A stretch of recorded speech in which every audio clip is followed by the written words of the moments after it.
So that was Khwaja Asif there stating that the entire relationship with Pakistan has with the United States, which remember is that of a very close ally in its war against terror, needs to be reviewed. Asif's statement comes at a time when Islamabad is facing immense pressure from Washington to act against terrorists who operate from its soil. The Trump administration has of course set a deadline for Pakistan to act against 27 members of the Haqqani network. Otherwise, it's likely to face sanctions. All right, let's now shift our focus to some other stories where just 10 days after Kulbhushan Jadhav's family had visited Islamabad, Pakistan has now put out another video to counter the claims that have been made by the Indian government. Now, Kulbhushan Jadhav was seen putting up a brave face in front of the camera. It appeared he was under duress and he has defended Pakistan and what it has done so far in his case. Now, the video was released at a hurriedly called press conference in Islamabad. Now, WION has decided to not broadcast the contents of the video clip, and we have good reason for that. We do not want to be a part of Pakistan's propaganda disseminating machine, but at the same time, we want to call out Pakistan's lies and deceit. The brazen attempt to cover up the harassment that the Jadhav family faced while they were in Islamabad. Now, the Indian External Affairs Ministry has hit out Pakistan, calling the video as yet another stunt by Islamabad.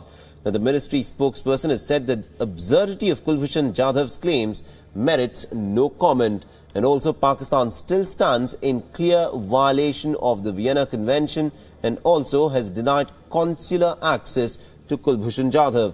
Now, the video comes just days after India had slammed Pakistan for violating the terms that were set before the 25th of December meeting, and has also raised questions over the well-being of Kulbhushan Jadhav. And we also earlier had spoken with Sushant Sareen, who is a senior fellow at WIF in our primetime show Gravitas with Palki Sharma Upadhyay. Let's listen in to an excerpt from that conversation. On this whole issue of this latest video which has come out, I think the Pakistanis, you're very rightly, I think that your answer lies in your question. Clearly the Pakistanis are making a bit of a fool of themselves if they think that either the ICJ is going to be looking at their shoddy and clumsy propaganda and then will be reaching some kind of a determination in that particular case. That's not going to happen. They're going to decide the case on the merits of the case, on the basis of facts, on the basis of evidences and stuff like that. They are not going to go after what nonsense which is being spouted by the Pakistani spokesman and other such people.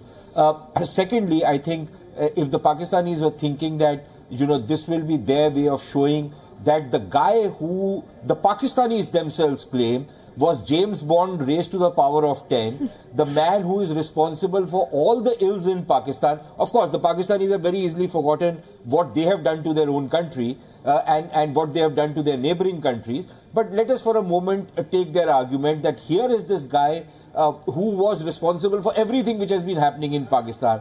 Now, to expect Pakistan, where every jail is worse than Abu Ghraib, and every such, and they have these torture compounds which are worse than Guantanamo Bay, to expect that they will have a person from India put in these prisons who will be treated, you know, like the old, in that old chivalrous manner, the way the Brits used to treat their enemies, you know, treat them an officer to an officer, not torture them, you know, treat them with all the civility, dignity.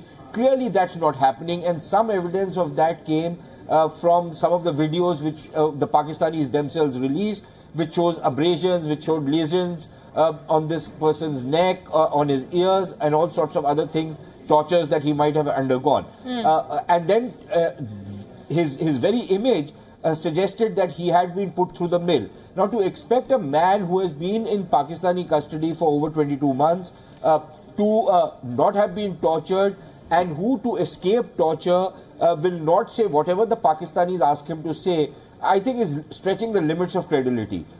Frankly, if the Pakistanis think that this is something which will help them score some points, I think they should continue doing this kind of stupid propaganda, because it will only lose them points. It's not going to win them any points. And the Ministry of External Affairs was very correct in saying that this kind of a shoddy video has absolutely no credibility whatsoever.